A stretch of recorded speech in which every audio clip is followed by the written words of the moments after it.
त्रिया चरित्र जाने नहीं कोई, कसम मार कर सती होई।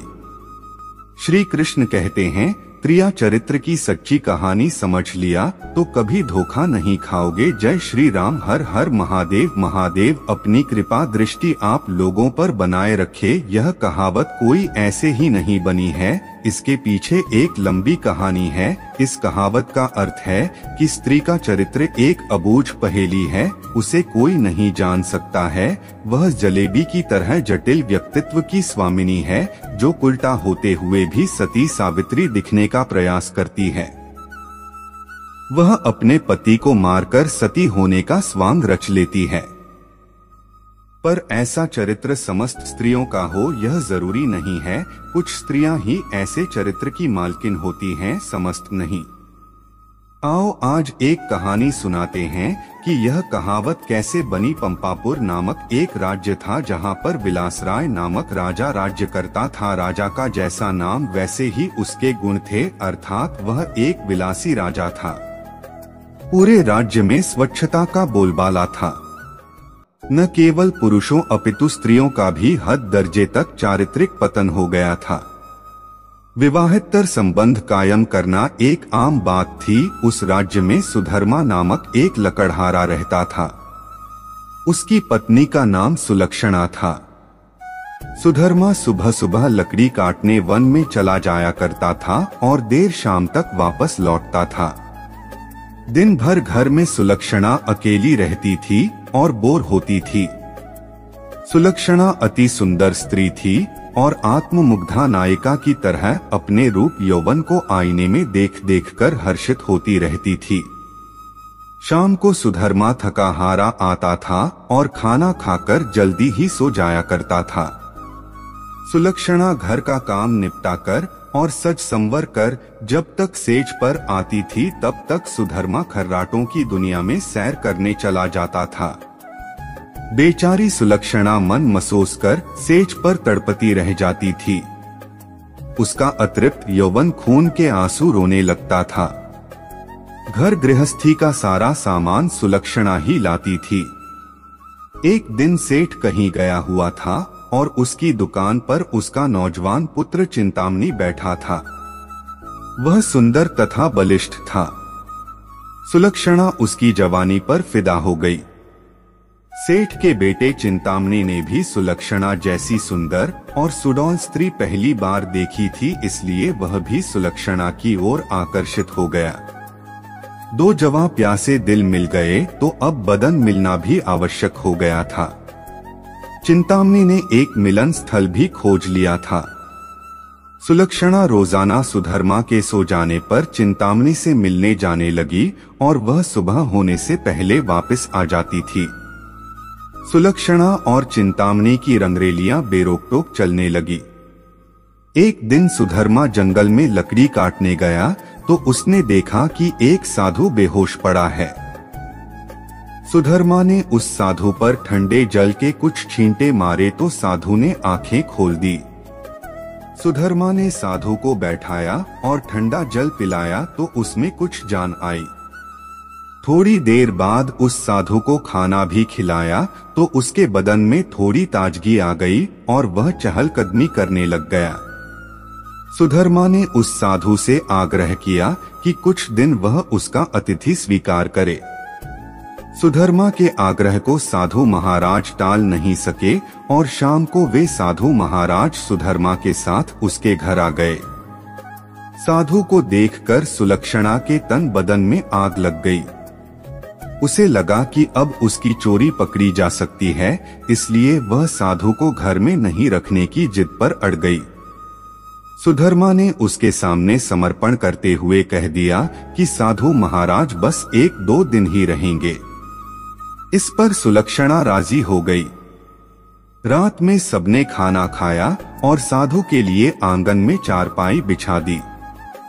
सुधर्मा खाना खाने के तुरंत बाद ही सो गया था, लेकिन सुलक्षणा की आंखों में नींद कहाँ थी, वहां तो चिंतामणि की सूरत बसी हुई थी। उसका मन उड़कर चिंतामणि के पास चला गया था, मगर बदन तो सुधर्मा के घर में ही पड़ा था। यौवन को मन से ज्यादा तन की जरूरत होती है। सुलक्षणा को अपना बदन जलता हुआ महसूस होने लगा। उस आग को बुझाने के लिए उसे चिंतामणि के सागर की आवश्यकता थी। सुलक्षणा उठी और उसने देखा कि सुधर्मा खर्राटे ले रहा है। तब वह साधु के पास गई। साधु भी चुपचाप लेटा था। सुलक्षणा ने उसे सोता हुआ जाना और फिर वह बन संवर कर चिंतामणि से मिलने के लिए चल दी। साधु एक अनजान व्यक्ति के घर में ठहरा था और सुलक्षणा ने उसे बड़ी मुश्किल से घर में रहने दिया था, जबकि उसने यहाँ रहने के लिए कहा ही नहीं था। सुलक्षणा के व्यवहार को देखकर दाल में जरूर कुछ काला है, साधु महाराज के मन ने कहा, और वह सोचता ही रहा। इसलिए उसे नींद नहीं आई और उन दोनों के क्रियाकलाप देखता रहा। जब सुलक्षणा उसके पास आई तब वह दम साध कर चुपचाप लेटा रहा।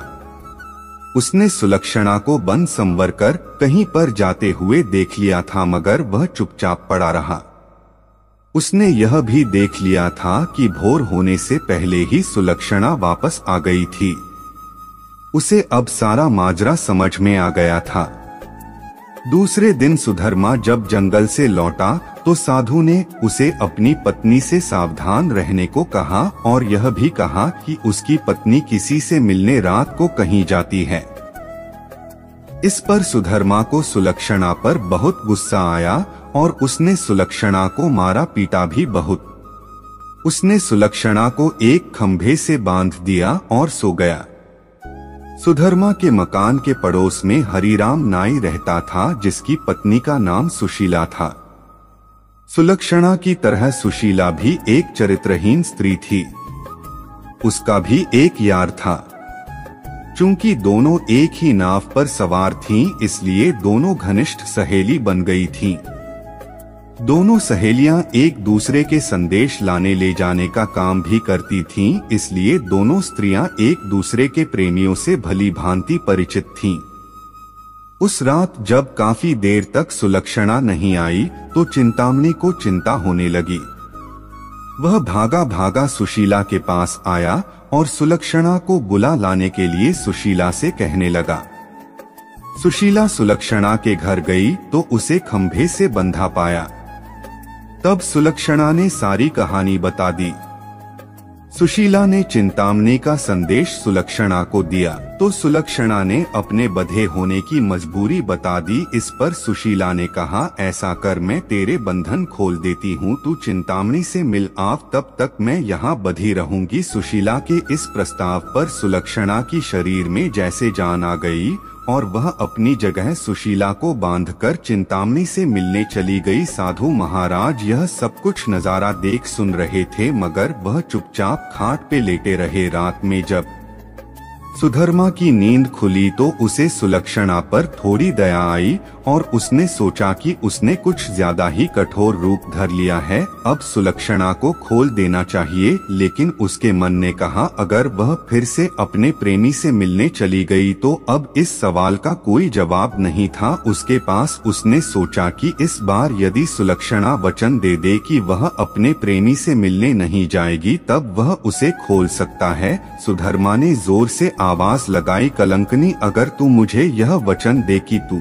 फिर उससे मिलने नहीं जाएगी तो मैं तेरे बंधन खोल दूंगा। लेकिन वहाँ पर तो सुलक्षणा की जगह पर सुशीला बंधी हुई थी। सुशीला ने सोचा कि यदि वह कुछ भी बोलेगी तो उसकी आवाज से सुधर्मा को पता चल जाएगा कि वह सुलक्षणा नहीं कोई और है, तो फिर सारा भांडा ही फूट जाएगा। इसलिए वह कुछ नहीं बोली और चुपचाप बंधी रही। उसके इस तरह चुपचाप रहने पर सुधर्मा को गुस्सा आ गया और उसने गुस्से में आकर कुल्हाड़ी फेंक कर दे मारी। कुल्हाड़ी सीधी सुशीला की नाक पर जाकर लगी और उसकी नाक कट गई। वह अंदर ही अंदर सब दर्द सहन कर गई, मगर उसने एक भी आवाज नहीं निकाला। कुल्हाड़ी फेंक कर मारने से सुधर्मा का गुस्सा थोड़ा ठंडा हो गया और वह जाकर फिर सो गया। उधर सुलक्षणा आज जल्दी ही घर वापस आ गई और जल्दी जल्दी सुशीला के बंधन खोल डाले। तब सुशीला ने अपनी कटी हुई नाक दिखाई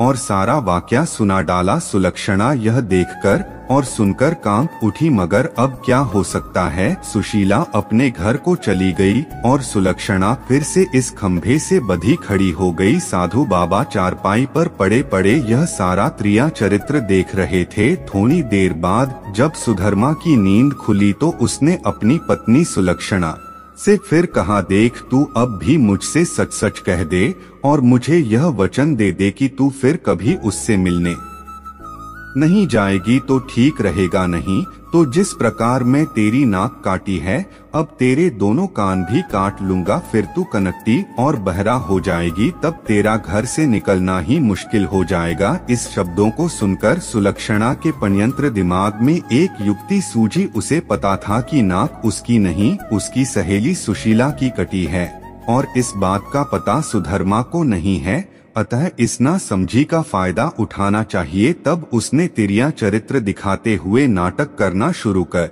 दिया और जोर जोर से रोना शुरू कर दिया। रोते रोते बोली, तुम मर्द लोग बड़े ही निर्दयी होते हो।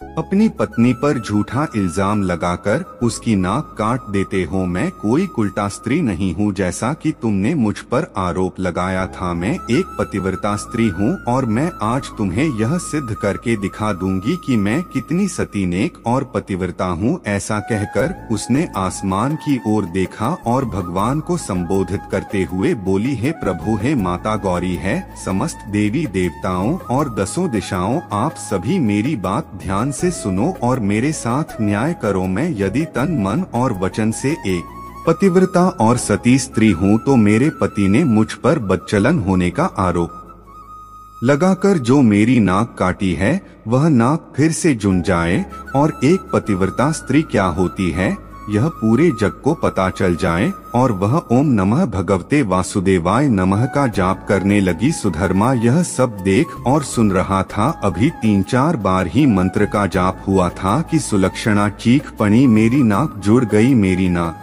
जुड़ गई, पहले जैसी हो गई है। भगवान तेरा लाख लाख शुक्र है जो तूने एक पतिव्रता स्त्री की लाज रख ली और मुझ पर बदचलन होने का झूठा आरोप जो मेरे पति ने लगाया था उसे खारिज कर दिया। मैं आपका यह उपकार जिंदगी भर नहीं भूलूंगी भगवान। और उसने नीचे धरती पर झुककर भगवान को प्रणाम किया। तब तक सुबह हो गई थी। सुधर्मा को उसकी बातों पर विश्वास नहीं हुआ, इसलिए वह उसके पास गया और उसकी नाक को छूकर देखा तो वह पहले जैसी ही थी। वह सुलक्षणा को आश्चर्य से देखता ही रह गया और अपनी गलती पर पछताने लगा। उधर सुशीला ने अपने चेहरे पर एक कपड़ा इस तरह लगा लिया कि नाक दिखाई नहीं दे रही थी। सुबह होने पर नाई हरिराम अपनी दुकान जाने लगा तो उसने अपनी बैग में देखा तो उसमें एक बड़ा वाला उस्तरा नहीं था। उसने सुशीला से कहा कि बड़ा वाला उस्तरा ला दे। सुशीला नाक कटने से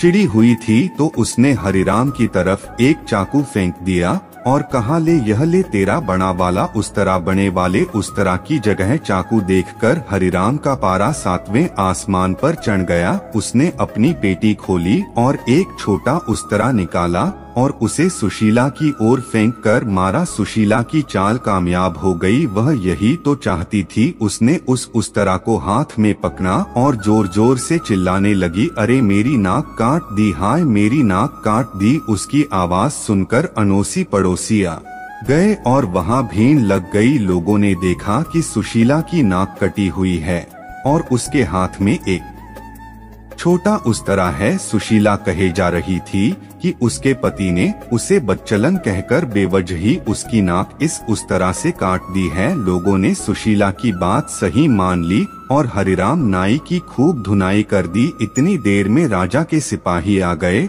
और हरिराम नायक को पकड़कर ले गए। राजा की अदालत में मुकदमा चला। सुशीला ने स्वयं को सती सावित्री और पतिव्रता बताते हुए अपने पति पर आरोप लगाया कि उसने उसे बदचलन बताकर उसकी नाक उस तरह से काट ली थी।